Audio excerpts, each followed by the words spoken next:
नमस्कार, मैं स्मिता श्रीवास्तव, संस्थापिका जज्बातों के भवसागर से आप सभी का बहुत बहुत स्वागत करती हूँ आज के कार्यक्रम बात मुलाकात में।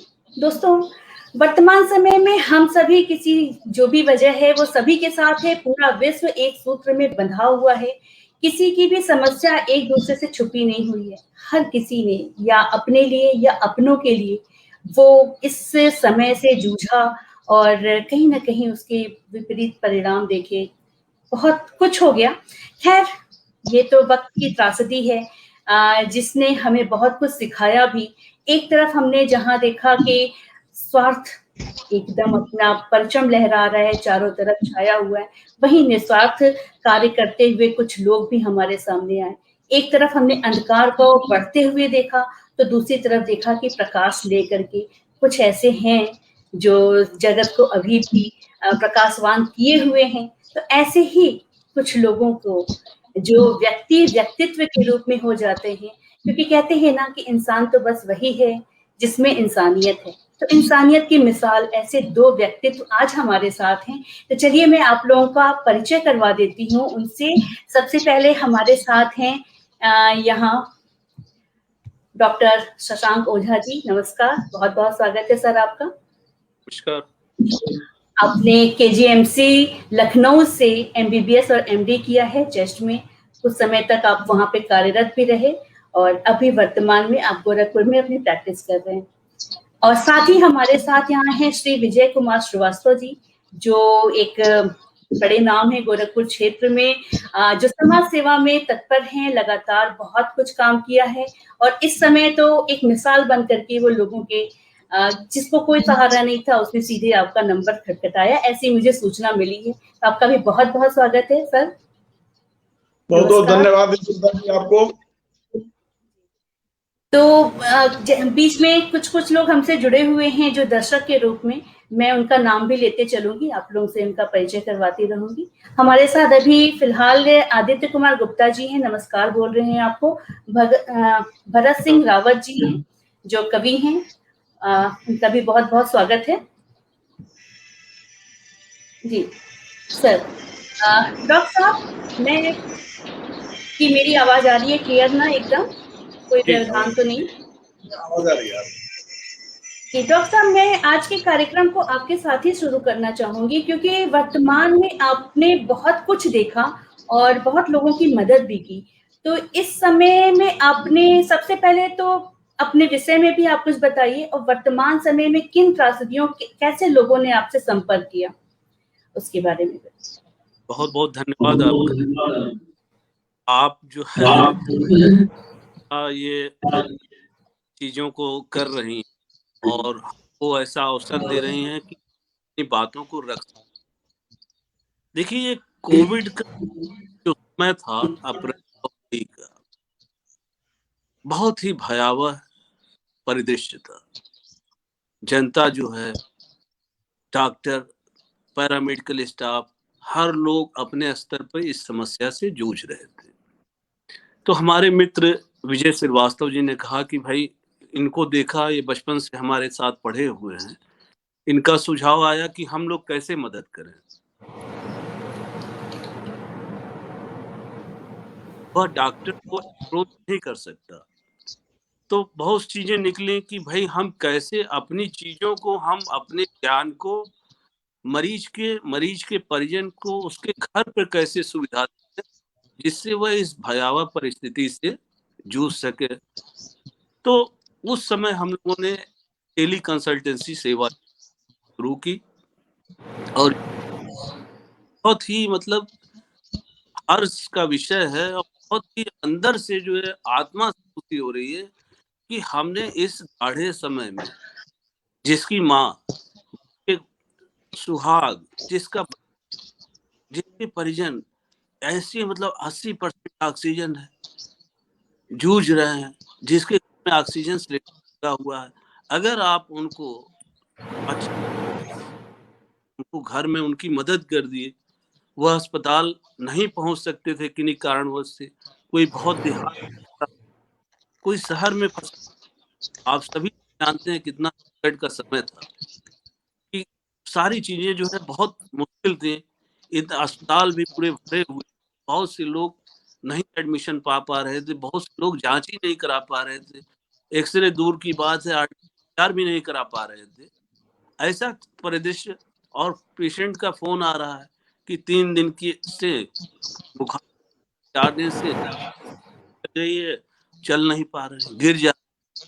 ऐसी परिस्थिति में आप सोचें कि उस मरीज का इलाज करना कितना कठिन है, जहां आपके पास न एंटीजन जांच, न आरटीपीसीआर, मरीज बेड पे पड़ा हुआ, वह कहीं जाके अपना एक्सरे भी नहीं करा सकता।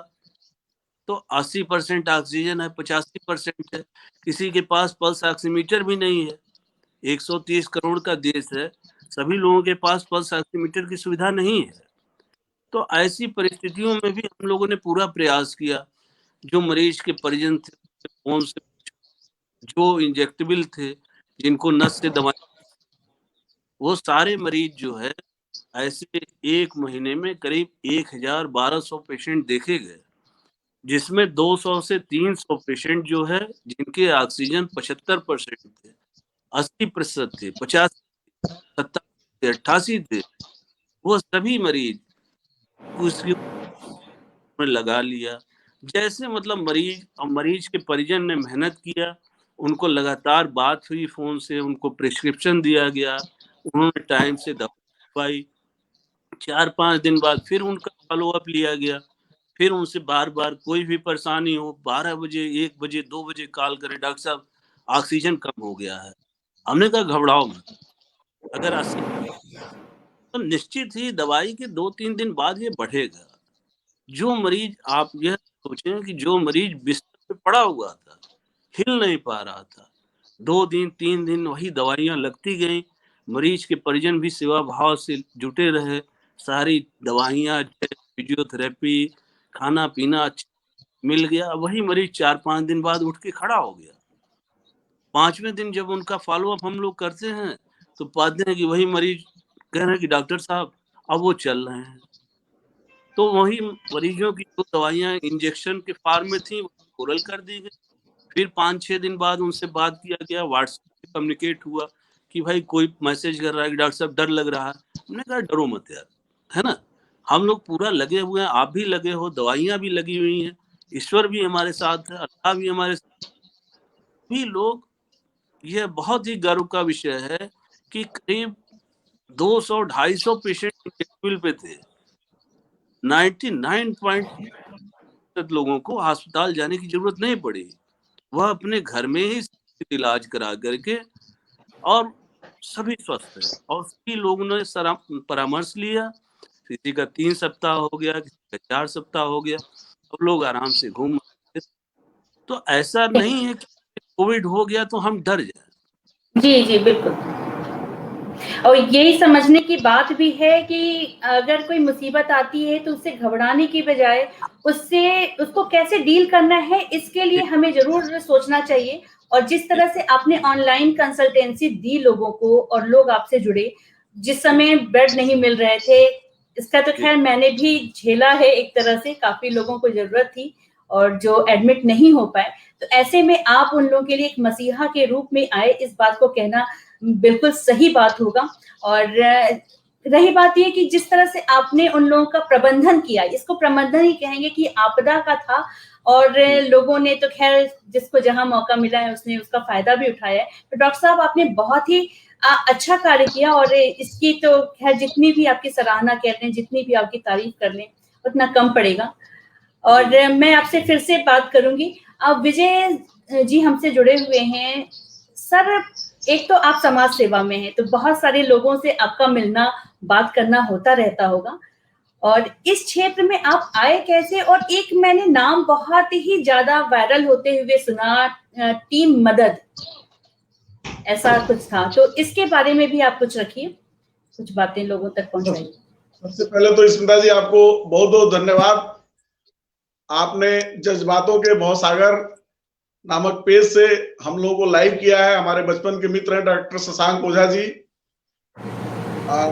समाज सेवा की बात है तो ये तो हम लोगों का एक भगवान का दिया हुआ आशीर्वाद है। माँ बाप से मिला हुआ आनुवांशिक लक्षण है, परिवार में भी ये सारे लोग हैं। जी। तो आपने टीम मदद की बात कही, टीम मदद जी। में कुछ उत्साही लोग थे हम लोगों के साथ। मैं नाम रखना चाहूंगा उन लोगों का, प्रणव द्विवेदी जी, सरदार जसप्रीत सिंह जी, आकृति जी, राहुल वर्मा जी, पुनीत पांडे जी, अनूप पांडे जी, सुप्रिया सिंह राठौर जी, पवन साई जी, पवन हिंदुस्तानी जी, आरजे प्रीति त्रिपाठी, पंडित सूरज शंकर तिवारी, गरिमा सिंह सूर्यवंशी, नेहा सिंह सूर्यवंशी, मृत्युंजय राय, गोलू राय, रतन श्रीवास्तव, नितिन श्रीवास्तव, ये शहर के कुछ लोग थे, आजाद पांडे, सत्याचरण लकी, ये सब कुछ ऐसे नाम थे। और कुछ लोगों का नाम छूट गया होगा, मैं याद आएगा तो बताऊंगा। प्लस हम लोगों ने एक ग्रुप भी बनाया, व्हाट्सएप ग्रुप बनाया, और पता नहीं कोई एक दूसरे को देखा नहीं, लेकिन एक दूसरे के परिचय से लोगों के पास नंबर होने की वजह से सब लोगों ने एक ग्रुप बनाया, और उस ग्रुप में यथा संभव % रिजल्ट देते हुए काम शुरू किया। तो वो उस टीम का नाम ही रखा गया टीम मदद। ये उसकी एक कल्पना थी, जो नाम रखने के पीछे जो वजह थी, मदद के लिए टीम मदद का एक बना था। और हम लोगों को मौका मिला तफरी में उस मौत का जो तांडव या मंजर आप कह लीजिए, जो हम लोगों के आंखों के सामने आ रहा था, उसमें कुछ छोटा सा करने का मौका मिला था। हम लोगों ने कोशिश किया कि कुछ ना कुछ इन लोगों के लिए किया जाए, बस यही एक शुरुआत थी। नहीं, तो वही मैं जानना चाहूंगी, और हमारे दर्शक भी निश्चित रूप से ये जानना चाहेंगे कि व्हाट्सएप ग्रुप तो आपने बना लिया, लेकिन एक जो क्रियान्वयन की बात है कि अगर ऑक्सीजन सिलेंडर किसी को नहीं मिल रहा है, तो ये आप इसको कैसे संयोजित करते थे कि वो ऑक्सीजन सिलेंडर आप लोगों तक पहुंचा सके? लोगों को तो नहीं मिल रहा था, लोग इसी बात से परेशान थे कि हम कहाँ से लेके आए। तो आपने इसका कैसे इंतजाम किया, उसके बारे में अगर आप कुछ बताएंगे। जैसे दवाइयां भी हैं, बहुत सारी ऐसी दवाइयां हैं जो इवन मतलब मैं नोएडा में रह रही हूँ, और आप विश्वास मानिए कि डोलो भी अगर आप यहाँ लेने जाते तो आपको नहीं मिलता। ये स्थिति थी यहाँ पे। तो मुझे लगता है कि कोई भी शहर, कोई भी स्थान ऐसा नहीं था जो इससे अछूता हो। तो ऐसे में आप लोग का कार्यशैली किस प्रकार क्रियान्वयन हुआ इसका? पहला 2-3 दिन तो हम लोगों को भी समझ में नहीं आ रहा था कि क्या हो रहा है, ये इसको कैसे मैनेज किया जाएगा। पहले परिचितों ने फोन करना शुरू किया, भैया क्या करें। तो जब ये टीम आई तो इसमें जो 2-3 उत्साही लोग थे, उन लोगों ने पहले हॉस्पिटलों को चैनलाइज किया। फिर एक सुप्रिया सिंह जी है खरीलाबाद में, उनको सरदार जसप्रीत ने चैनलाइज किया। उनके माध्यम से ऑक्सीजन सिलेंडर की व्यवस्था हुई। कुछ हॉस्पिटलों को, कुछ लोगों की व्यवस्था कराई गई। सारे लोगों ने एक सूत्र में बंध करके, सारे मन के एक माले में बंध गए, और वो माला एक साथ ला करके काम करना शुरू कर दिया। तो जो ऑक्सीजन या बेड जो है, वो सूचनाएं हम लोग तक आने लगी, और अफरा तफरी का ये माहौल था कि एम्बुलेंस में मौत होने लगी, हॉस्पिटल में पहुंचने के बाद मौत होने लगी। फिर हम लोग इसमें डीपली इन्वॉल्व होते चले गए, और हर मेंबर ने या जितने भी लोग थे, सब लोग मिल करके एक सिस्टम डेवलप किए कि हर आदमी अपने स्रोत से अपने को पूरा, अपने मोबाइल नंबर को, अपने पर्सनालिटी को फ्लैश कर दिया कि आपको किसी भी तरह की जरूरत हो, कुछ भी जरूरत हो, आप हमसे कहिए, और तब तक कहते रहिए जब तक हम आपका फोन न उठा लें या जब तक हम आपको संतुष्ट न कर दें। इसी बीच एक जो बात ये पता चली कि हमारी डॉक्टर शशांक ओझा जी से बात हुई, हमारे हम लोग एक साथ पढ़े भी हैं, इनसे बात हुई। तो हमने कहा भाई यार, आप चेस्ट स्पेशलिस्ट हैं, और प्लीज कुछ ऐसा करिए कि कुछ लोगों को फौरी तौर पे राहत मिल जाए, जो हॉस्पिटल नहीं पहुंच पा रहे हैं और बेड जिनको नहीं मिल पा रहा है। तो डॉक्टर शशांक जी ने बड़ा ही अच्छा एक सुझाव भी दिया कि ठीक है, देखो इस समय हम फिजिकली तो देख नहीं सकते हैं, ऑफलाइन देख नहीं सकते हैं, हम ऑनलाइन की व्यवस्था करते हैं, इसका सिस्टम बनाइए। तो इन्होंने एक सिस्टम बनाया। उस सिस्टम के तहत हम लोगों ने लोगों को, जो बहुत घबराया रहता था, उसको पहले हम लोग काउंसलिंग करते थे। चिंता मत करिए, रुके रहिए, आपको हम लोग ठीक करेंगे, या कहीं भी आपकी ठीक करने की व्यवस्था की जाएगी, कहीं भी आपको हॉस्पिटल दिलवाया जाएगा, कहीं भी बेड दिलवाया। हम लोग जानते थे कि हम लोग नहीं कर सकते हैं, लेकिन उस दौरान पहले तो उन्होंने पहले कोशिश किया डॉक्टर शशांक ओझा जी के पास लोगों को भेजा जाए। तो डॉक्टर शशांक ओझा जी ने कुछ लोगों को इस तरह से ठीक किया, स्मिता जी आप विश्वास नहीं करेंगी, एक महिला तो हमसे अगर कहीं वो लाइव होंगी तो या मेरे को सुन रही होंगी तो उन्होंने कहा कि सर आप मेरे लिए भगवान हो गए। मैंने कहा यार ये कौन सी बात है, हमने तो आपके लिए कुछ किया ही नहीं। बोले नहीं डॉक्टर साहब का इलाज हुआ और हमारे पति 3 दिन से सोए नहीं थे, रात में सोए हैं और सवेरे उनकी तबीयत हल्की फुल्की ठीक ले रहे हैं। हमने कहा इसके लिए तो डॉक्टर शशांक ओझा जी बधाई के पात्र हैं। इस बीच इनके जो इनकी क्रियाशैली थी, इसको शैलेश त्रिपाठी जी मोबाइल बाबा के नाम से फेमस है, या इनका नंबर हम लोगों ने फ्लैश करा दिया, तो लोग डायरेक्ट भी इनसे जुड़ने लगे और हम लोग के माध्यम से भी इनसे लोग जुड़ने लगे और लोग लाभान्वित हुए। और बिल्कुल, और निश्चित रूप से कि इस समय में जिसको भी थोड़ी भी मदद मिलेगी वो तो जिंदगी भर आपकी जितनी भी तारीफ करेगा वो कम ही रहेगा, क्योंकि इस समय अपनों को बचाना। और रही बात डॉक्टर साहब की ना, तो मैं तो लगातार तब से कमेंट पढ़ रही हूँ और इतनी तारीफ आपकी। मैं 1-2 कमेंट्स रखती हूँ, फिर डॉक्टर साहब आपसे बात करती हूँ। देखिए राकेश कुमार श्रीवास्तव जी राकेश श्रीवास्तव जी जुड़े हुए हैं, लोक गायक हैं, बहुत ही प्रतिष्ठित व्यक्ति हैं। वो भी कह रहे हैं कि डॉक्टर शशांक जी ने इस कोविड में बहुत ही अच्छी सेवा दी है। मैं स्वयं गवाह हूँ, आपने कितने मरीजों को हॉस्पिटल जाने से बचाया है, घर में ही ठीक किया है। ऐसे तमाम बहुत सारे कमेंट्स हैं और इतनी तेजी से वो स्क्रॉल हुए चले जा रहे हैं कि मैं सबको शायद ही पढ़ पाऊं, लेकिन मैं कुछ लोगों को की बातें आप तक जरूर रखना चाहूंगी। बहुत सारे लोग हैं, सराहनीय कार्य बोल रहे हैं भानु प्रकाश श्रीवास्तव जी, और साथ ही बोल रहे हैं मयंक गुप्ता जी हमसे जुड़े हुए हैं, बोल रहे हैं डॉक्टर साहब के सहयोग और उपचार से मैंने अपने परिवार के साथ कोरोना को हराया है। धन्यवाद सर, आप सभी लोगों के शानदार कार्यक्रम के लिए धन्यवाद। जी सर, तो ऐसे बहुत जी लड़का है, मैंने कहा घबराओ मत।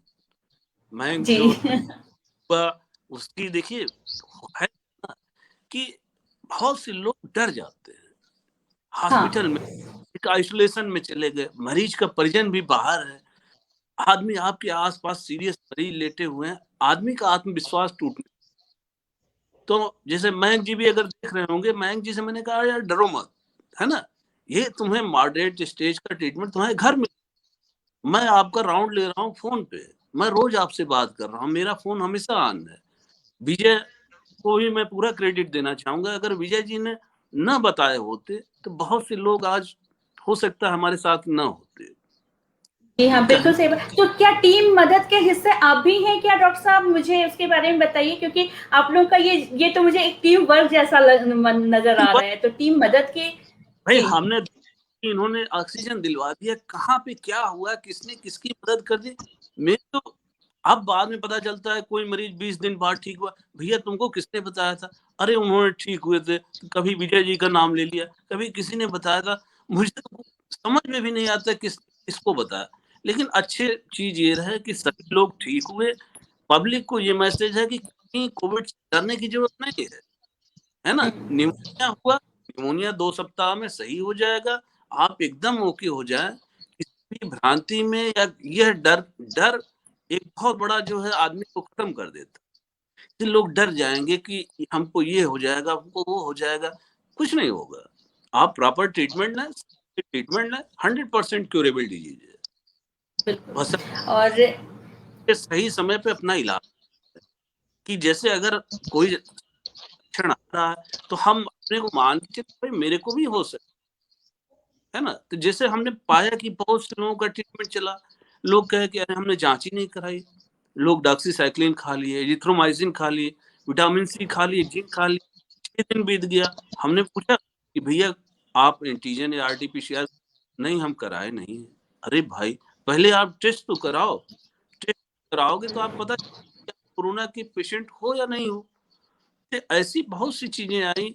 तो अभी जैसे हमको आगे के लिए भी सतर्क होना है कि अगर तीसरा आए तो हमें सर्दी जुकाम हो, बुखार हो, इस तरह की जरा भी शुरुआत हो तो पहले हम अपना एंटीजन या आरटीपीसीआर टेस्ट जरूर करा लें, ताकि हमें ये पता लग जाए कि वायरस हमारे अंदर है या नहीं है ना। फिर लोग बहुत से लोग ट्रीटमेंट कर गए, 5-6 दिन खा लिए, फिर जो है सांस फूलने लग रही है, आप कोई टेस्ट भी नहीं कराए हो।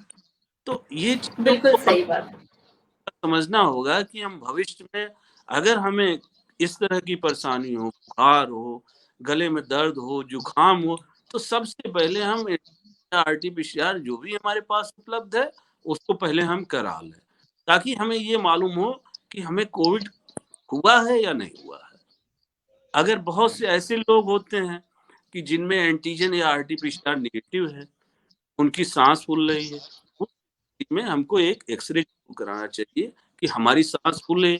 और में 30 लोग ऐसे होते हैं जो आरटीपीसीआर नेगेटिव, लेकिन उनके एक्सरे में जब होता है निमोनिया की पिक्चर दिखाई देती है। तो अगर किसी का आरटीपीसीआर नेगेटिव है और उसको 6-7 दिन में सांस फूलने की दिक्कत हो रही है, तो आप आरटीपीसीआर से ही निश्चिंत न हो जाएं कि आरटीपीसीआर नेगेटिव है तो मुझे कोविड नहीं है। हमको एक्सरे और ब्लड की जांचों की तरफ जाना होगा। जी हाँ, ये बहुत कुछ देखने में आया है कि रिपोर्ट जब आई है तो आरटीपीसीआर नेगेटिव आया है, लेकिन सारे सिम्टम दिख रहे होते हैं और जब तक उसको सीरियस होते हैं तो पता चलता है कि लंग्स तक इन्फेक्टेड हो गया है और काफी जो परसेंटेज वगैरह है वो हाईली हो जाता है। उस समय मैनेज करने का क्या है तरीका कि उस समय क्या कदम उठाने चाहिए? देखिए, जैसे आप ये सोचें कि कोई गांव देहात में कोई मरीज, उसको 4 दिन पहले उसने गवर्नमेंट की दवाइयां, वह अपना किसी भी कारण के वश के जांच नहीं करा पा रहा है, सबके पास पल्स ऑक्सीमीटर नहीं है, तो मरीज यह भी कर सकते हैं कि भाई हम 4 कदम 5 कदम चल के देखें, 10 कदम चल के देखें। जैसे हम 10 दिन 15 दिन पहले चल रहे थे, क्या हम उतनी स्पीड से चल पा रहे हैं?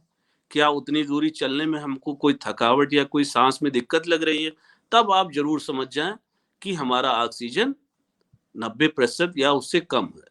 तो यह भी एक तरीका है कि अगर हमारे पास पल्स ऑक्सीमीटर नहीं है और अगर हम चल रहे हैं 10 कदम 4-5 मिनट चल रहे हैं और हमको चलने में दिक्कत हो रही है, तो इसका हम ये समझे कि हम मॉडरेट स्टेज में हैं। इस समय हमारे फेफड़े में इन्फेक्शन हो चुका है।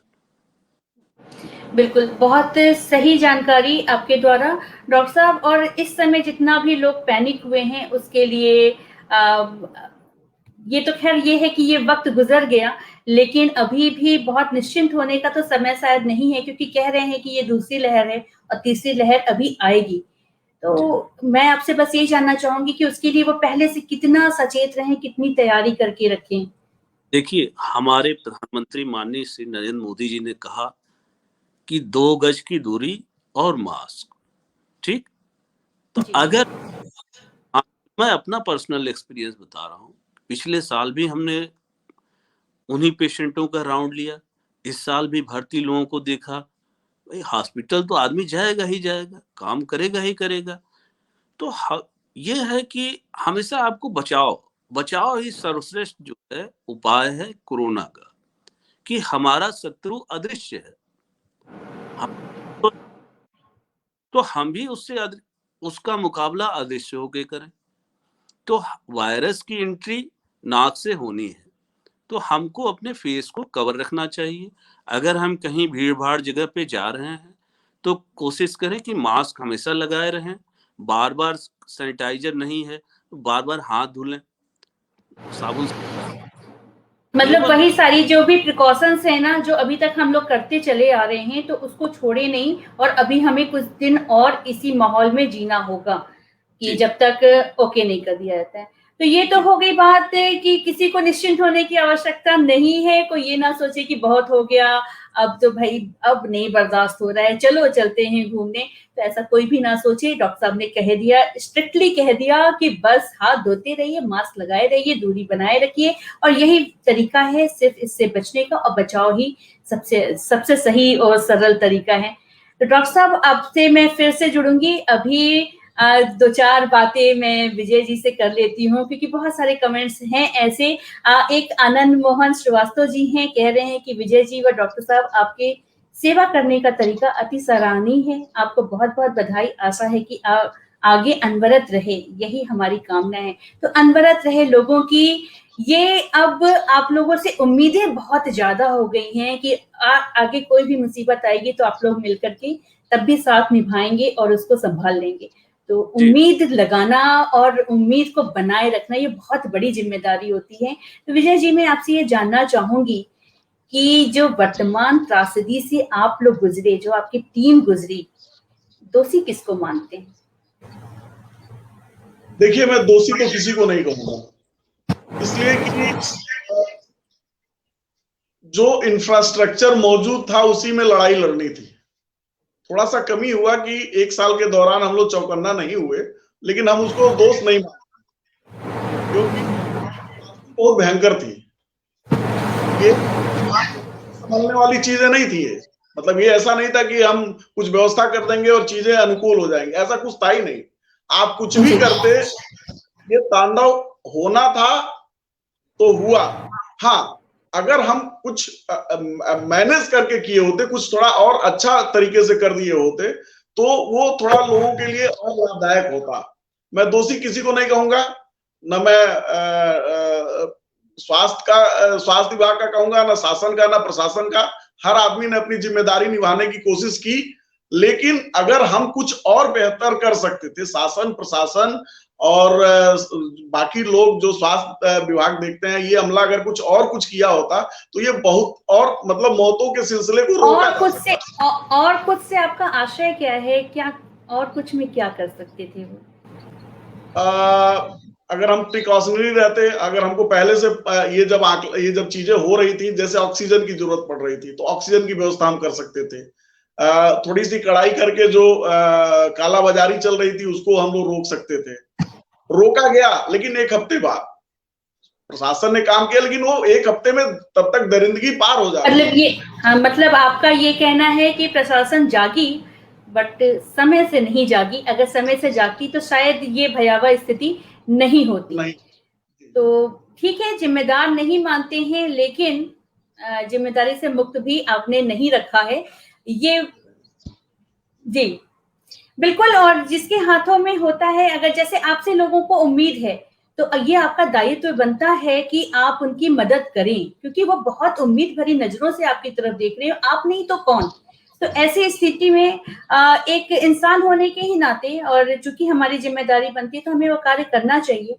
तो चूंकि आपने बहुत अच्छा कार्य किया है, तो लोगों की जिम्मेदारियां बढ़ रही हैं। तो यहाँ से कहाँ आपका रास्ता तय होता है? आगे की मंजिल क्या है आपकी?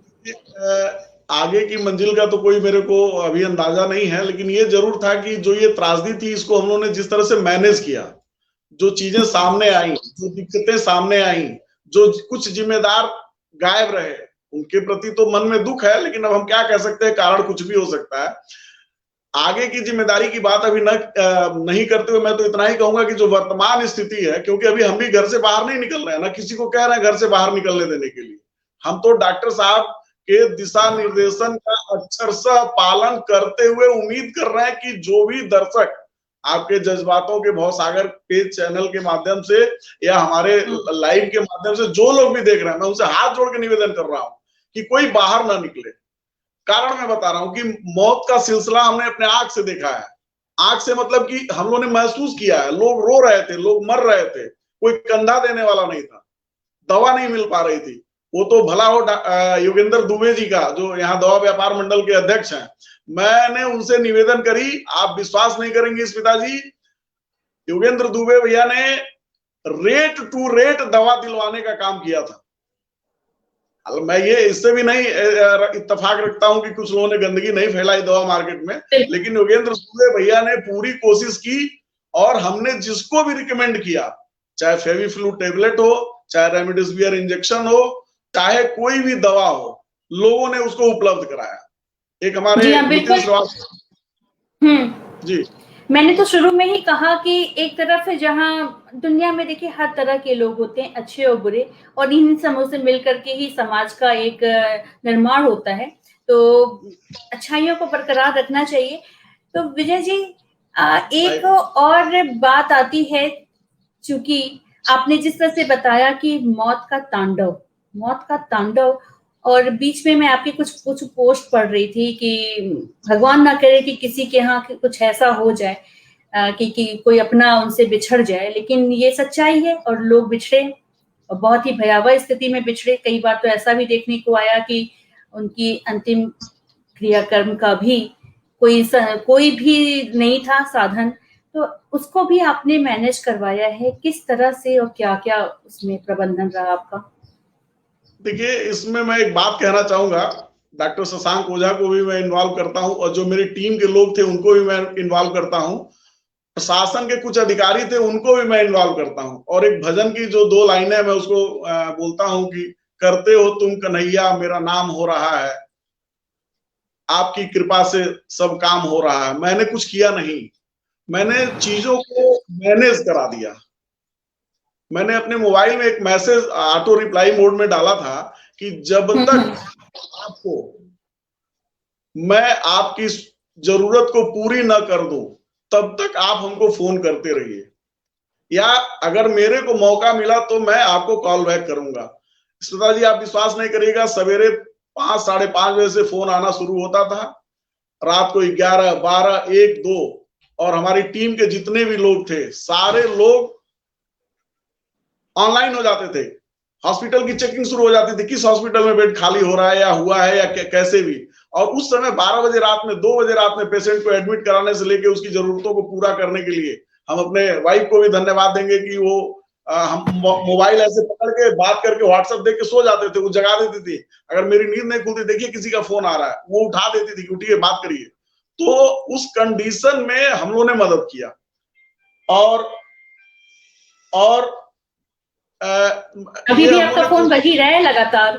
अब तो भैया है वो तो हम लोगों ने ये कोशिश किया कि किसी की भी समस्या को हम लोग सुने। हमने किसी का फोन नेग्लेक्ट नहीं किया। गलती से जिसका छूट गया या स्क्रॉल होकर के ऊपर चला गया उसको मैं शायद कॉल बैक ना कर पाया हूं, या मैंने सबकी जरूरत, ये भी मैं नहीं कह रहा हूं कि मैं भगवान हूं, मैंने सबकी जरूरतें पूरी ही कर दी हूं, लेकिन ये संतोष जरूर है कि अगर कोई एक व्यक्ति भी उसका, अगर हमने सुई की नोक बराबर भी हमारी वजह से अगर उसको फायदा हुआ तो मैं भगवान को धन्यवाद ज्ञापित करता हूं। और रही बात जो आपने कही कि जो जिनके घर मृत्यु हो जाती थी, भगवान ना करे, लेकिन हो ही जाती थी, और हम लोगों ने देखा उनके वहां क्या स्थिति होती होगी। पहली खबर आई एक राम जानकी नगर से हमारे पास की भाई साहब, इनके वहां 2 मौत हो चुकी है और इनके वहां कोई कंधा देने वाला नहीं है। बाकी सब लोग जो लोग हैं वो कोरोना पॉजिटिव हैं। हमारे एक रिश्तेदार के माध्यम से हमारे पास आए कि विजय जी अब आप ही कुछ कर सकते हैं।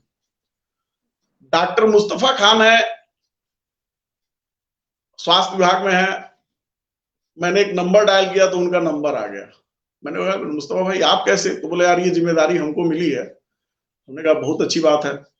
मैंने उनसे निवेदन किया, सुनीता गुप्ता जी हैं तहसीलदार, एडिशनल तहसीलदार हैं सदर की। मैंने उनसे भी निवेदन किया। खैर तहसीलदार मैडम ने बहुत त्वरित कार्रवाई करते हुए सारी व्यवस्थाएं कराई।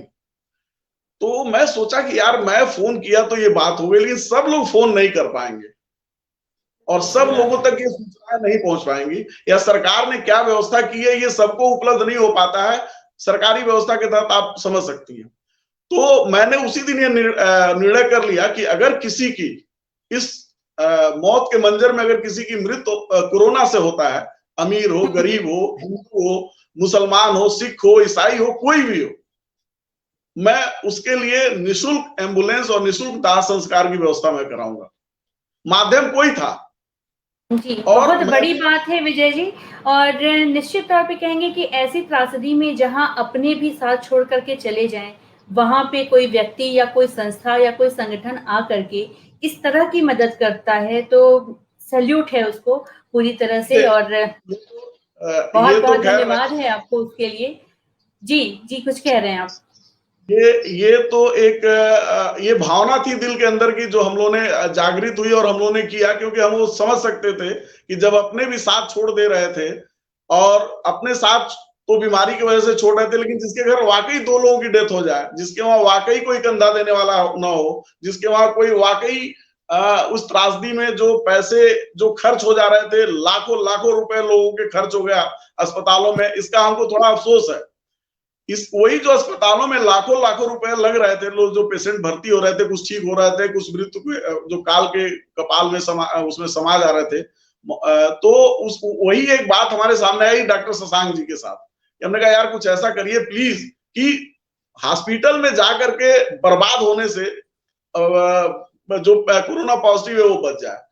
तो लोग बर्बाद लेकिन अभी भी जो है कह रहे हैं मुसीबतें जो हैं एक के बाद एक अपना परचम फहराई हुई हैं। और एक वो डॉक्टर साहब, मैं आपसे यही बस अगला सवाल मेरा यही था कि अभी तो चलिए ठीक है, कोविड के केसेस शायद कम हुए हैं जैसा कि न्यूज में देख। जी हाँ, आप लोग बेहतर बता सकते हैं कि बाहर, क्योंकि भाई देखिए हम तो भाई आपके आज्ञा का पालन कर रहे हैं, घर में बंद हैं, बाहर का माहौल बिल्कुल नहीं पता है। जो न्यूज से और आप लोगों से मिलता है उतना ही पता है हमें।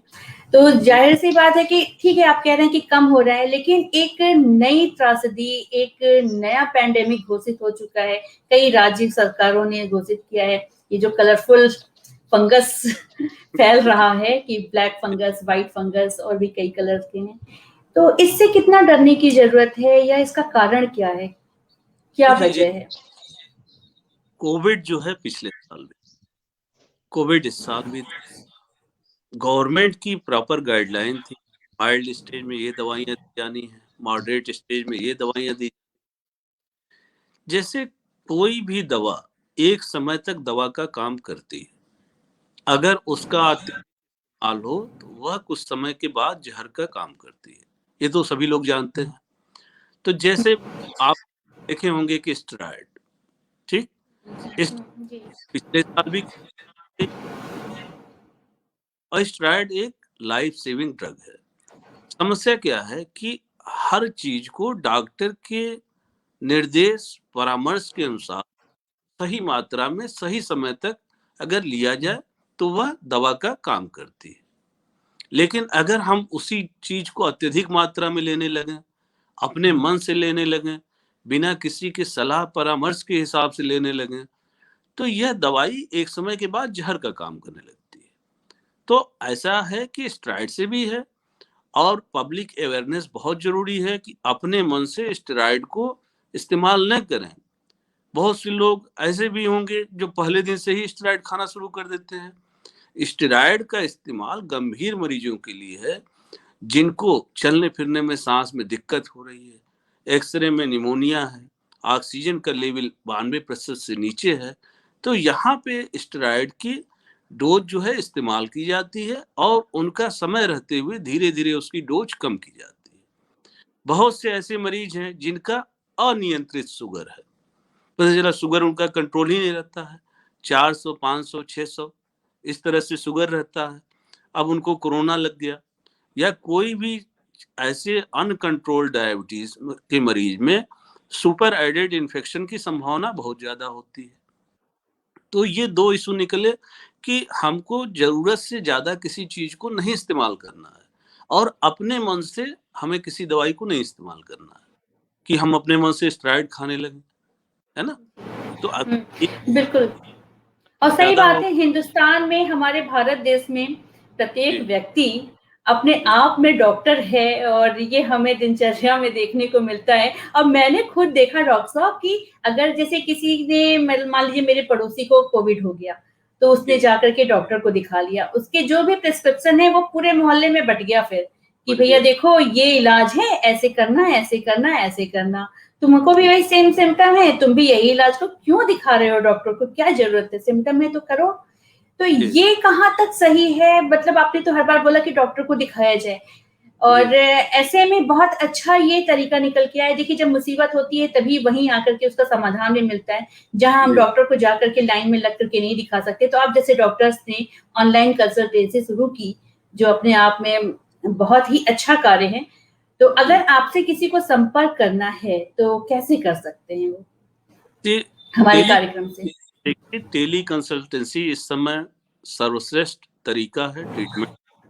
आप मरीज के परिजन से बात करते हैं कि भाई आपको क्या समस्या है, सारी चीजें आप फोन पे पूछ सकते हैं। अगर कोई कितना भी दूर है आपसे, पूरे इंडिया में कहीं भी है, तो वह हर जगह होता है, हर जगह करा सकता है, एक्सरे कहीं भी करा सकता है, इलाज वो घर बैठे ले सकता है, अपने बगल के दुकान से, दवा की दुकान से दवा ले सकता है। किसी को इंजेक्शन लगना है तो उसके गांव में जो भी फार्मासिस्ट है, हेल्थ असिस्टेंट, उनको यूज कर सकता है। तो ऐसा है कि सारी चीजें संभव हैं। जरूरत नहीं है कि हम बार बार एक्सपोज हों, है ना। अभी हमें बचाव करना तो हमारा दूसरा जो चीज ब्लैक फंगस है, तो एक महामारी है, उसका प्रोटोकॉल है ट्रीटमेंट का, तो हमको सबको बचाना है ना। तो एक पब्लिक को भी मैसेज है कि भाई आप जबरदस्ती किसी दवा को न खाएं, एक समय तक इस्तेमाल करें, उचित चिकित्सक से उचित परामर्श के अनुसार लें। अभी ऐसा भी पाया गया कि भाई जिंक का ज्यादा प्रयोग से भी जो है, ये पब्लिश हुआ पेपर में, है ना, स्टडी हुई है। तो ऐसा है कि बहुत ज्यादा किसी चीज को नहीं खाना है। अगर हम 15 दिन 20 दिन सही हो गए, हम अपना चल फिर रहे हैं, घूम रहे हैं, फिर रहे हैं, 1 किलोमीटर 2 किलोमीटर टहल रहे हैं, तो हमें किसी टेस्ट की कोई आवश्यकता नहीं है, क्योंकि जो ट्रीटमेंट प्रोटोकॉल 7 से 10 दिन का है, हम अपना सही हो गए, हम अपनी दैनिक क्रिया सारी कर रहे हैं, घूम रहे हैं, टहल रहे हैं, हमें कोई परेशानी नहीं, तो हमें किसी बार बार एक्सरे या बार बार सीटी स्कैन या बार बार ब्लड की जांच की तरफ नहीं जाना है। ठीक है, 100 में 90 लोग जो है हल्के होते हैं, हल्के लक्षण होते हैं, वह हल्की दवाइयों से सही हो जाते हैं। केवल 100 में 10% लोगों को जिसमें गंभीर लक्षण होते हैं, जिनको अस्पताल या इस तरह जाने की जरूरत पड़ती है, या उसमें 4 या 5 लोगों को आईसीयू की जरूरत पड़ती है, तो वह केवल 10% लोगों के लिए ही स्टेरॉइड का सेवन फिर रोगी हूँ। बहुत अच्छा सुझाव है आपकी तरफ से। देखिए, एक प्रश्न है आपके लिए डॉक्टर साहब, केकेएल श्रीवास्तव जी का है। पूछ रहे हैं कि डॉक्टर साहब, मेरा एक प्रश्न है, मेरा फर्स्ट वैक्सीनेशन हो चुका है, पहला कोविशील्ड था, दूसरे डोज में क्या सेम वैक्सीन होना चाहिए? ये जो है न्यूज में ये बहुत लोगों को कंफ्यूजन है, लेकिन गाइडलाइंस जी सर आप सेम चाहिए। आपने डोज कोविशील्ड की लगवाई है तो दूसरी डोज भी आपको कोविशील्ड की ही लगेगी। ठीक है, आप धैर्य बनाए रखें और वही वैक्सीन लगेगी। गवर्नमेंट का पूरा प्रोटोकॉल है, जिसको पहले बार में जो लगी है दूसरे बार में भी वही लगेगी। डॉक्टर साहब, एक प्रश्न इससे मेरा भी उठता है। मैंने अपने आसपास में बहुत देखा कि ऐसे तो ठीक है कि वर्क फ्रॉम होम चल रहा है, हम लोग घर से नहीं निकल रहे। मेरे एक जानने वाले हैं, और बल्कि कई लोग ऐसे हैं जो फर्स्ट वैक्सीनेशन के बाद में वो इन्फेक्टेड हुए और कोविड के शिकार हो गए, तो या फिर दोनों डोज के बाद भी लोग शिकार हुए। तो ये कहाँ कुछ अपवाद सा नहीं लगता? नहीं, वैक्सीन से क्या है कि वैक्सीन जब आपको लगती है तो आपके अंदर जो है एंटीबॉडी बन जाता है।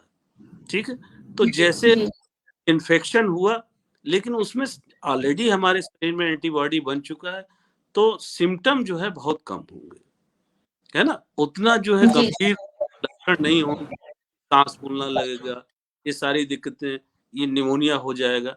तो जितने भी लोग फ्रंट लाइन वर्कर थे या जो लोग वैक्सीनेटेड, 99.9% को कोई प्रॉब्लम नहीं हुई।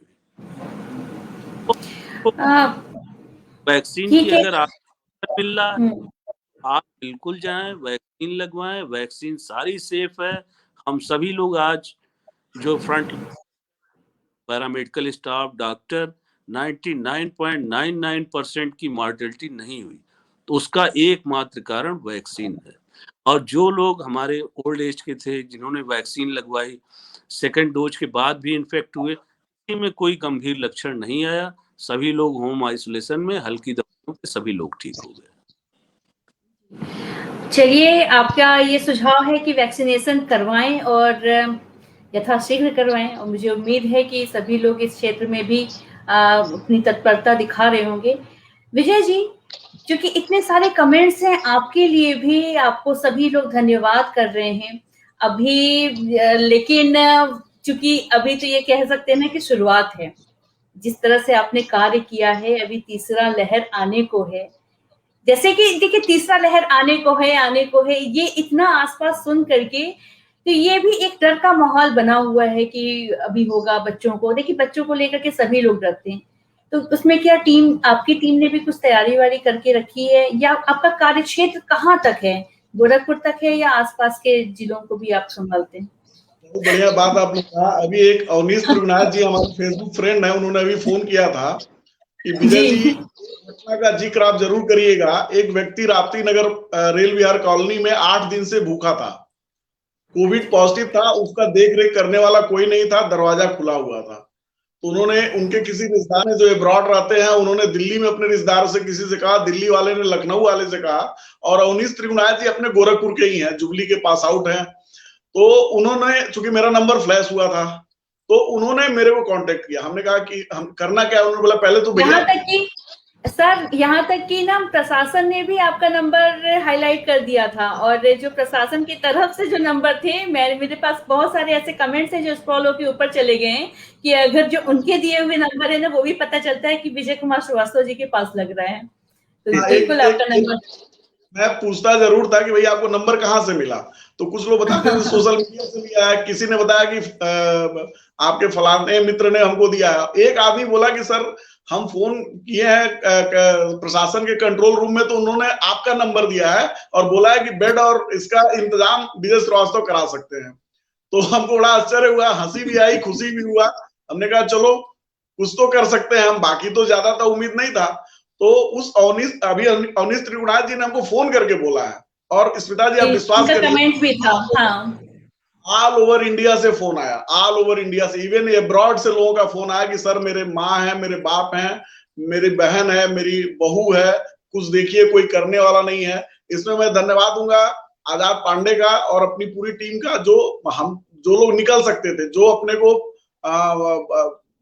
मजबूत मान के लोग फील्ड, हाँ, ऊर्जावान लोग थे, सब लोग दौड़ दौड़ करके। एक केस आया जो हम लोग को सूचना मिली कि बाप बेटा दोनों कोरोना पॉजिटिव हैं। अब कहीं हॉस्पिटल में बेड नहीं खाली था, दोनों की सांस फूल रही थी। तो उस दिन मैंने एक डॉक्टर साहब से बात किया कि सर क्या करना है बताइए, दो बाप बेटे हैं। तो उन्होंने कहा यार हमारे वहाँ एक बेड खाली है, वो भी जो हम लोग उसमें लेटाते हैं, क्या बोलते हैं, इमरजेंसी में जो पेशेंट देखने के लिए लेटा। हमने कहा कि सर इलाज कर दीजिए किसी तरह से, फर्स्ट एड दीजिए, ऑक्सीजन मिल नहीं रहा, आपके हॉस्पिटल में ऑक्सीजन है। तो उन्होंने कहा कि ठीक है एक को भेजिए। हमने कहा एक को भेजिए? बोले हाँ यार हम एक ही का कर सकते हैं, और ऐसा करिए बेटे को भेजिए। हमने बोला ये क्या मतलब है? तो उन्होंने कहा कि भाई बाप को छोड़िए, बेटे को बचाना जरूरी है। तो मैं उस दिन 1 घंटा रोया। मैं आपको बता रहा हूँ साला ये दिन आ गया कि अब चॉइस करना पड़ रहा है कि कौन बचेगा कौन मरेगा। लेकिन भगवान की कृपा है, डॉक्टर ने देखा, हालांकि उन्होंने इतनी कंडीशन खराब थी कि स्वीकार करने से मना कर दिया। फिर उस पेशेंट को मदर टीम के माध्यम से, सरदार जसप्रीत सिंह के माध्यम से नंदा नगर वाले क्लिनिक में एडमिट कराया गया। और भगवान के आशीर्वाद से बाप बेटा दोनों सुरक्षित। अखबार की एक खबर थी, माँ जो है बेटा खाना नहीं खा रहा था, तो माँ क्या चीज है सोचिए, माँ उस हॉस्पिटल में जाके अपने बेटे को खाना खिला रही थी जहां कोविड के पेशेंट थे, और सब सकुशल हैं। अभी 3 दिन पहले उनको होम आइसोलेशन के लिए ऑक्सीजन सिलेंडर की जरूरत पड़ी, तो हमने एक व्यवस्था के तहत ये भी व्यवस्था की है कि रात को 12 बजे भी अगर किसी को ऑक्सीजन सिलेंडर की जरूरत पड़ती है तो सरकारी दर पे उनको, एक विवेक श्रीवास्तव भैया हैं जो है कलेक्ट्रेट में है गोरखपुर में, उन्होंने कहा कि भैया किसी को 12 बजे रात में भी अगर जरूरत पड़ती है, आप कहेंगे तो हम लोग 12 बजे रात में घर से आकर के भी उनको सिलेंडर देंगे। और उन्होंने इस वादे को निभाया, और 12 बजे रात में भी हम लोगों को सिलेंडर अभी भी उपलब्ध करा रहे हैं, आज की डेट में भी उपलब्ध करा रहे हैं। तो क्या अभी भी कमी है क्या सिलेंडर की, ऑक्सीजन सिलेंडर्स वगैरह की? मैंने सुना कि हो गया सब। कमी नहीं है, लेकिन क्या है कि लोगों को पता नहीं है कि कहां से होगा, क्या होगा, कैसे मिलेगा। जो अफरा तफरी के माहौल में तो 50,000 के सिलेंडर बिक गए थे। अब आपको एकदम नॉर्मल रेट पे कहां से मिलेगा, कैसे मिलेगा, कब मिलेगा, ये सारी व्यवस्थाओं को हम लोगों ने लाइनअप किया और करा दिया। तो बहुत अच्छी बात है सर। 65,000 का तो मैंने भी पता किया था, मेरे किसी परिचित को चाहिए था, तो हमने पूरे 65,000 का ऐसे, मैंने कहा अच्छा रुको मैं बताती हूँ। तो फिर ये कंडीशन हो गई थी कि उनको एडमिट कराना पड़ा, किसी तरह से वो भी बेड बड़ी मुसीबत से इंतजाम हुआ। बहुत कुछ देखा है हमने भी। और चलिए मैं कुछ लोगों के कमेंट्स पढ़ते चलती हूँ जिन लोगों के मैं सामने आ जाएंगे। रोहित श्रीवास्तव जी, डॉक्टर रोहित श्रीवास्तव जी हैं, आप दोनों को नमस्कार बोल रहे हैं, साथ में जुड़े हुए। रेणु सहाय जी हैं, वो कह रही हैं कि Vijay ji we are proud of you and wish for your bright future आपके लिए। तो सीमा वर्मा जी हैं, प्राउड ऑफ यू बोल रही हैं वो भी। और मैं इस लोगों के नाम पढ़ते चली जा रही हूँ। संजीव बर्नवाल जी हैं, नूतन वर्मा जी हैं, कुंदन वर्मा जी हैं, ट्रिप अथी गौरव, कुछ अलग सा नाम है जी, ट्रिप अथी गौरव जी हैं। तो ये कुछ जी। रुपेश कुमार श्रीवास्तव जी कह रहे हैं डरते रहने में ही भलाई है। डरना तो ठीक है, लेकिन डर बहुत ऐसा ना हो कि सोचने समझने की शक्ति ही खत्म कर दे और मानवता खत्म कर दे, ये भी बहुत ध्यान रखने की जरूरत होती है। संजीत श्रीवास्तव जी हैं, रत्नेश कुमार श्रीवास्तव जी हैं, गार्गी राय जी हैं हमारे साथ जुड़ी हुई हैं, प्रमोद श्रीवास्तव जी हैं, भानु प्रकाश श्रीवास्तव जी, और साथ में हैं प्रमोद श्रीवास्तव जी, हरिशंकर यादव जी, अमित माथुर जी, और अमित माथुर जी के बहुत सारे कमेंट्स हैं। विकास बेनीवाल जी हैं, संजय तिवारी जी हैं, के चंद्रशेखर जी हैं, संजीत श्रीवास्तव जी भी लगातार प्रणाम कर रहे हैं आपको, बहुत बहुत आपकी तारीफ कर रहे हैं आप दोनों लोगों की। कृपा शंकर कश्यप जी हैं, आप दोनों लोगों की मैं चाहूंगी कि आप लोग जब भी आप लोगों को समय मिले तो आप कृपया इन सारे कमेंट्स को जरूर एक बार पढ़िएगा। जी डॉक्टर साहब आप कुछ कह रहे हैं। कृपा शंकर जी विनर, इनका ट्रीटमेंट 1 महीने हुआ। हाँ। बहुत ज्यादा, इसी शहर के गोरखपुर के हैं, मेरे पुराने पिछले, मैं उनको वो बता भी रहे हैं। हृदय से धन्यवाद देना चाहूंगा कि उन्होंने बिल्कुल लड़ के जीत पाई। एक होता है कि बॉर्डर पे जो लड़ाई होती है, कोविड पेशेंट 75% ऑक्सीजन पे जूझ रहा होता है, जब आप उससे बात करते हो, उखड़ती हुई सांस को महसूस करते हो, जो कि मैंने महसूस किया। कृपा शंकर जी को मैं बहुत दिल से बधाई देना, हिम्मत हर तीसरे दिन चौथे फोन करते थे। हमारे पूरे पेज की तरफ से आपको बहुत बहुत बधाइयां, आपने जीवन की लड़ाई को जीता और बस आपका भविष्य सुरक्षित रहे। बहुत मार्मिक दृश्य, भयावह दृश्य, भगवान न करें ये कभी फिर किसी को फेस करें। एज अ डॉक्टर आप लोगों ने तो बहुत कुछ देखा होगा और उसको बर्दाश्त करना और चीजें बताई देख ही रहे हैं। बहुत ही खराब समय था, निकल गया, लोग बढ़े, आगे बढ़े, प्रिकॉशन के साथ आगे बढ़े, मजबूत होके आगे बढ़े, कमजोर नहीं पड़ना है, लड़ना है, और हम लोग जीत रहे हैं। और ऐसे ही अगर हम लोग प्रिकॉशन तौर पे चलेंगे, हिम्मत रखेंगे, हम जीत जाए और जीतेंगे जरूर। बहुत अच्छी बात, समाज आत्मविश्वास से, और सब लोग मिलकर के इसको कंधे से कंधा लड़ा के इस लड़ाई को जीतना है, और जीत रहे हैं तो जीत के करीब हैं। बहुत अच्छी सूचना, और इसे कहते हैं आत्मविश्वास और वर्तमान परिस्थितियों से जूझने। मैं कुछ कमेंट्स और ले लेती हूँ। वीना त्रिपाठी जी हैं, अनुज श्रीवास्तव जी जुड़े हुए हैं, केकेएल श्रीवास्तव जी जुड़े हुए हैं, आप लोगों की बहुत बहुत तारीफ कर रहे हैं। संजीव मिश्रा जी हैं, ओझा मयंक जी हैं, संभवतः ये आपके बड़े भाई हैं, कह रहे हैं कि feeling proud to be the elder brother of doctor Shashank. बहुत बहुत स्वागत है आपका मयंक जी। अर्जुन चौहान जी हैं, शशिभूषण संज्ञा जी हैं, और मन्नू लाल श्रीवास्तव जी हमारे साथ जुड़े हुए हैं। गुरमीत सिंह जी हैं, इस्तियाक अली इशू जी जुड़े हुए हैं, प्रिया त्रिपाठी जी हैं, संजीव मिश्रा जी हैं, अमन अली जी हैं, और बस बहुत सारे नाम हैं, कृपया मुझे माफ कीजिएगा अगर किसी का भी कमेंट रह जाता है। तो मैं उम्मीद करती हूँ कि डॉक्टर साहब और विजय जी जब भी फुर्सत पाएंगे तो आप सारे कमेंट, बहुत सारे लोग आपसे जुड़े रहे और आपको उन्होंने सुना, और देखिए कैसे 53 मिनट बीत गए, हमें पता भी नहीं चला। इतनी रोचक बातें और इतनी जरूरी बातें आप लोगों के साथ यहाँ होती रही। और अंत में मैं आप लोगों से, जी हाँ, मैं अंत में यही जानना चाहूंगी कि अंत के वाक्य आपके लोगों के साथ क्या रहेंगे। जी विजय जी। मैं एक दो बातें भूल गया था, मैं सोचा बता दूं। जो हमारे एम्बुलेंस के जो एम्बुलेंस के ड्राइवर अश्वनी, मैं उसका पैर पकड़ के पांव उसका पखारना चाहता हूं। मैं उस लड़के से मिला नहीं हूं। एक फोन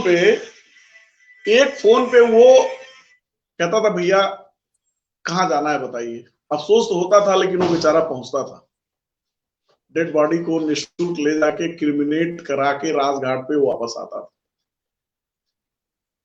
मतलब उसके हिम्मत की बात है। और कभी उसने कभी उसने ये नहीं कहा कि भैया इस समय जाने का मन नहीं है, या कभी वो दुखी मन से नहीं कहा, या कभी उसने ऐसा कोई बात नहीं कहा कि उसको लग रहा हो कि अब वो नहीं जाना चाहता है। कहता था भैया यही तो अंतिम सत्य है, और आप 12 बजे रात में भी कहेंगे तो मैं किसी की डेड बॉडी को ले जाने के लिए मैं आपके कहने पे मैं तैयार रहूंगा। तो उस बंदे का तो मैं पांव पखारना चाहूंगा जब भी हमारी उसकी मुलाकात होगी। एक दो बात और मैं कहूंगा कि गोरखपुर की जनता मैं सैल्यूट करता हूं। मैं लोगों का पैर पकड़ के धन्यवाद करता हूं कि लोगों ने जो एक दूसरे के मदद के, मैं ही नहीं, डॉक्टर साहब ही नहीं, गोरखपुर का एक एक व्यक्ति जो बाहर निकल सकता था, जो घर के अंदर था, एक एक व्यक्ति अपना एफर्ट दिया है लोगों की मदद करने के लिए इस महामारी में। हमको पूर्वांचल, गोरखपुर ही नहीं, पूर्वांचल, कुशीनगर, देवरिया, बस्ती, जो सराउंडिंग डिस्ट्रिक्ट्स है, 2 मंडल के बस्ती और गोरखपुर के, जो मदर टीम थी, ये ऑल ओवर इंडिया से कॉल अटेंड करती थी। एक एक आदमी 500-500 कॉल अटेंड करता था, 15-20 लोग थे, सोचिए कितनी कॉल अटेंड होती थी। तो हमको ये कहने में बहुत फख्र महसूस हो रहा है कि हम उस गोरखपुर के रहने वाले हैं, या उस जिले में रहते हैं, उस जगह रहते हैं कि जहां के लोग एक दूसरे के मदद के लिए जान की बाजी तक लगा दे रहे हैं। सही बात है। मुसीबत में ही अपनों की पहचान होती है और अच्छाई भी निखर के सामने आती है। तो वो सारे रूप हमने देखे हैं, बहुत ही साक्षात्कार किया है उसका। और फिलहाल तो आप दोनों लोग उन तमाम मदद करने वालों को सिंबल के रूप में आप यहाँ पे उपस्थित हैं। तो डॉक्टर साहब, अच्छा, मैं दर्शकों से एक बात और कहूंगी कि चूंकि समय काफी तेजी से बीत रहा है, अगर आपके कोई प्रश्न हो जो आप इन दोनों लोगों से पूछना चाहते हैं तो उसको फटाफट से आप लिख दीजिए, तो वो भी बातें हो जाएंगी। क्योंकि बहुत सारी ऐसे, मैं माफी चाहूंगी कि आज संभव नहीं हो पाया कि मैं सभी के कमेंट्स ले सकूं, क्योंकि कुछ ऐसी बातें थी जो मैंने बाद में ढूंढने की कोशिश की लेकिन मुझे दिखा नहीं। तो अगर कोई ऐसा कोई महत्वपूर्ण प्रश्न हो जो आप जानना चाहते हो तो उसको अब दोबारा लिख दीजिए यहाँ पे, तो मैं यहाँ पे पूछ लूंगी। तो डॉक्टर साहब, चूंकि देखिए बहुत सारे, लेकिन मैं चाहूंगी कि आप लोग प्रश्न भेजिए। शुभकामनाएं और तारीफ तो खैर आप कर ही रहे हैं, लेकिन अगर आप कुछ पूछना चाहते हैं तो उसको जरूर आप पूछिए। डॉक्टर साहब, इतनी सारी बातों के बाद में कुछ और अगर निर्देश आपको लगता है कि लोगों को ये अपनाना चाहिए तो आपकी तरफ से क्या होगा? मैंने कोविड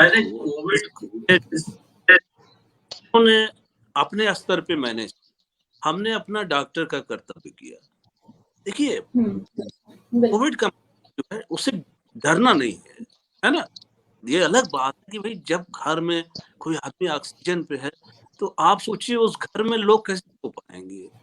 मतलब मैं अपना प्रैक्टिकल एक्सपीरियंस बता रहा हूँ कि डरे ना आप, डरे तो दूसरी चीज हो जाएगी, हार्ट अटैक हो जाएगा, ये हो जाएगा, वो हो जाएगा। कभी मत डरें। अगर आप प्रॉपर ट्रीटमेंट लेते हो 99.99% आप सही होंगे। तो ये चीज जो मुझे कोविड क्या हो जाएगा, इसमें भी भयभीत होने की जरूरत नहीं है। अच्छा इलाज, समुचित इलाज होगा, आदमी बच जाए। मैंने खुद महसूस किया है। तीसरे मरीज से बात हुई, जो मरीज 75% 70% ऑक्सीजन पे था, बेड पे था, पृथ्वी पे पैर रखते ही उसका 60% ऑक्सीजन हो जाएगा। वो 3 दिन में लोग खड़े हुए, बात हुए, कैसे हुआ? हमने उनके कॉन्फिडेंस को जीता, दवाई अपना काम करती गई, मरीज का मोरल बूस्टअप हुआ। हमें मरीज को हारने नहीं देना है। तो इसलिए कह रहे हैं कि जिसके घर में ये समस्या, डरे ना, आप सही से इलाज कराएं, 100% की क्योरेबिलिटी। कहीं कुछ नहीं होगा, 2 सप्ताह में सारी चीजें सही हो जाती हैं। लेकिन लोग डरते हैं, डरना चाहिए। एक ऐसा डरे कि बिल्कुल फोबिया हो जाए, पैनिक हो जाए। हमने मरीज तीसरे दिन बात की, चौथे दिन बात की, माता जी कैसे, माता जी प्रणाम, ए बाबू जी ठीक बाटी, चले लगल बाटी। यह लोकल लैंग्वेज में आपको बता रहा हूँ, जो कि डायरेक्ट मरीज से बात हुई, चौथे दिन बात हुई, तीसरे दिन माता जी प्रणाम, कैसे हैं, ए बाबू बहुत बहुत धन्यवाद, बच गए, ठीक बने, मुझे चिंता न करें। ये मैं आपको अपने क्षेत्र भाषा को बता रहा हूँ कि कैसे लोगों ने बात किया। मरीज बातों को समझना बहुत जरूरी है। मैं भी मरीज के परिजन कहते डॉक्टर साहब उनसे बात नहीं कराएं। हम कहे यार मरीज से बात कराओ, मरीज अपनी परेशानी कहेगा, वह उसका दुख हमको जानना जरूरी है। माता जी को क्या परेशानी है, बच्चे क्या, ये आपको क्या पड़ता है? तो डायरेक्ट जब आप मरीज हैं, आप डायरेक्ट पेशेंट से कम्युनिकेट करते हैं, पेशेंट को की बात आपकी बात समझता है, आप पेशेंट की बात को समझते हो, फिर उस हिसाब से जब ट्रीटमेंट होता है तो वो एक समझिए कि हॉस्पिटल का ट्रीटमेंट। तो पेशेंट के कॉन्फिडेंस और जितना अच्छा केयर घर पे होता है अपने परिजनों के बीच, तो आदमी का आत्मविश्वास बना कि भाई हमें अच्छा ट्रीटमेंट मिल गया, हम रिकवर हो जाएंगे। तो कहीं भी ये मैसेज है कि कहीं भी डरे ना, बस विकास लेके चले, कंधे से कंधा मिला के चले, लड़ाई हम लोग जीत जाएंगे और हम लोग जीत रहे हैं। बिल्कुल, वो बहुत सही बात है डॉक्टर साहब, और मैं स्वयं उसकी एग्जाम्पल हूँ, क्योंकि बीच में ना जब क्या कहूँ, कुछ ऐसे ऐसे खबरें आ रही थी, तो एक होता है ना कि एकदम लगता है कि अब ये क्या हो रहा है, एकदम जैसे डिप्रेशन टाइप का लो सा फील होने लगा, कुछ अच्छा नहीं लग रहा था, कुछ भी करना नहीं अच्छा लग रहा था। तो मैंने सोचा, जब 3-4 दिन 5 दिन बीत गए और मैंने उस समय सारे प्रोग्राम बंद कर दिए, मेरी हिम्मत ही नहीं हो रही थी कि मैं कुछ कर पाऊँ। मैंने कहा मेरे जैसा, लोग मुझे जानते हैं वो जानते हैं कि मैं बहुत ही मजबूत हूँ, किसी भी परिस्थिति में टिकी रह सकती हूँ। मैंने कहा जब मेरी ये हालत है तो दूसरों का क्या हो रहा होगा। जैसे ही मन में विचार आया तो मैंने सोचा कि नहीं, अब शुरू करना चाहिए। फिर मैंने सभी को फोन करना शुरू किया, तो पता चला कि जो लोग बहुत दिनों से नहीं दिख रहे थे, या तो वो स्वयं या पूरे परिवार के साथ वो इस त्रासदी में फंसे हुए हैं, इस चक्रव्यूह में फंस चुके हैं। लेकिन सिर्फ फोन करने से और बात करने से कि सब ठीक हो जाएगा, सब अच्छा हो जाएगा, क्यों परेशान हो रहे हो, वक्त है, टल जाएगा, इससे ना बहुत संबल मिलता है। और मैं सभी दर्शकों को ये बात जरूर कहूंगी कि बातों का बहुत असर पड़ता है। आप किसी को अच्छा बोलेंगे तो भी असर होता है, किसी को बुरा बोलेंगे तो भी असर होता है, और वो आपको उसी तरह से, उन्हीं तरह से आपको अपनी यादों में रखता है। तो ये आप पे निर्भर करता है कि आप लोगों से किस तरह से व्यवहार करते हैं। तो इतनी अच्छी बातचीत, इतना बढ़िया समय और इतना सकारात्मक, और जिसको कहेंगे ना कि आज के समय की जो जरूरत है, वो सारी बातें आप लोगों के माध्यम से लोगों तक पहुंची। और आपके कार्य, आपके जज्बे, आपके सारे जितना भी कुछ आपने किया, उसको तो सलाम है ही, नमन है हाथ जोड़ के। और मैं उम्मीद करती हूँ कि आप दोनों लोगों से या आपकी टीम से लोग प्रेरणा लेते हुए, और ये स्थिति हो चाहे कोई भी स्थिति हो, करना हमें स्वयं है, अपनों को हम ही संभाल सकते हैं। बस इन्हीं भावनाओं के साथ, इन्हीं बातों के साथ में आज के कार्यक्रम को यहीं संपन्न करते हैं। मैं उम्मीद करती हूँ कि बहुत जल्दी हम सब फिर बैठेंगे, एक अच्छे से माहौल में आमने सामने बैठेंगे और खूब सारी सी बातें करेंगे, मस्ती के पल कुछ गुजारेंगे। जी डॉक्टर साहब और विजय जी, आप लोग बहुत बहुत धन्यवाद, बहुत बहुत आभार, आपने इतना कीमती समय दिया। सभी दर्शकों का बहुत बहुत धन्यवाद और आभार कि आपने इतने अच्छे से सहभागिता इसमें निभाई। कोई प्रेरक कविता सुना दीजिए, ऐसा कह रहे हैं रुपेश जी। बिल्कुल। मैं दर्शकों को एक चीज बताना चाहूंगा, स्मिता जी एक बहुत अच्छी कवियत्री हैं, तो अच्छा। हम भी उम्मीद करेंगे कि एक प्रेरक कविता स्मिता जी हम लोग को सुना दें और पूरे दर्शकों को सुना दें, सबका मन उत्साहित हो और सब फिर से नए तरीके से जोश के साथ इस बीमारी से लड़ने की ताकत को लेकर के आगे बढ़ें। चलिए, मैं कोशिश कर रही हूँ कि मुझे कुछ मिल जाए तो मैं सुना दूं। मेरी मुसीबत ये है कि मुझे बहुत जल्दी याद नहीं रहता है, लेकिन फिर भी मैं सुनाती हूँ। एक प्रेरक ही है, गीत है मेरा, मैं आप लोगों के समक्ष रखती हूँ और उसी के साथ हम लोग यहाँ पे आज विदा भी लेंगे। सुनिए। ढूंढता है तो किसका सहारा, ढूंढता है तो किसका सहारा, बन जा खुद तू किसी का सहारा। ढूंढता है तो किसका सहारा, बन जा खुद तू किसी का सहारा। अपनी दुश्वारियों से निकल कर डूबतों का तो बन जा किनारा, डूबतों का तो बन जा किनारा। माना इस वक्त सूरज ढला है, हर तरफ गम का बादल घिरा है। माना इस वक्त सूरज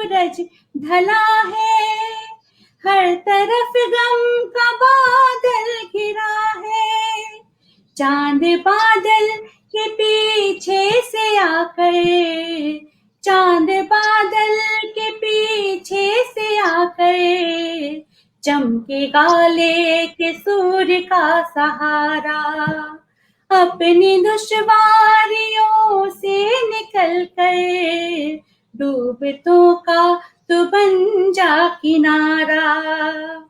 हर तरफ बेबसी का है आलम, दुख में डूबा है हर एक आदम। हर तरफ बेबसी का है आलम, दुख में डूबा है हर एक आदम।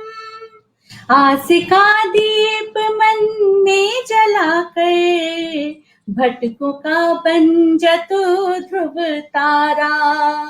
अपनी दुश्वारियों से निकल कर डूबतों का तू बन जा किनारा। ढूंढता है तो किसका सहारा, बन जा खुद तू किसी का सहारा। बन जा खुद तू किसी का सहारा। और बस यही उम्मीद करती हूँ कि सभी लोग सक्षम बनेंगे, मजबूत बनेंगे, और जो भी कमजोर हैं, जिनको भी जरूरत है, उनकी हम मदद करेंगे, आगे आकर के उनका सहारा बनेंगे अपने गीत के माध्यम से, अपनी बातों के माध्यम से। और यहाँ उपस्थित आज जो हमारे मेहमान रहे, उन सभी की बातों से आज यही सूचना और यही बात आप सभी तक प्रसारित होता है। बस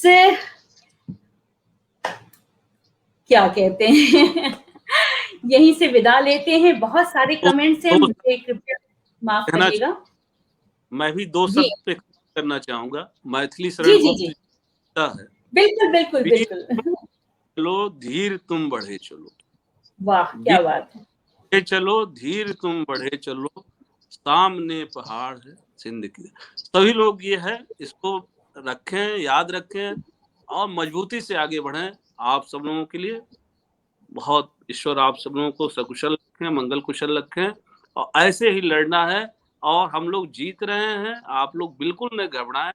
हम लोग जीत के करीब हैं और जीत जाएंगे, इसमें कोई डाउट नहीं। क्यों भाई विजय भाई? बहुत बहुत धन्यवाद। गोरखपुर की जनता को सलूट, डॉक्टर साहब को भी सलूट, पिताजी को भी सलूट, और आपको भी सैल्यूट और सभी दर्शकों को भी सैल्यूट। बहुत सारे सैल्यूट हो गए। और इसी के साथ हम लोग नमस्कार करते हैं। जय हिंद, जय भारत। फिर जल्दी ही मिलेंगे बहुत अच्छे माहौल में। तब तक के लिए अपना ख्याल रखिए, अपने परिवार का ख्याल रखिए। नमस्कार।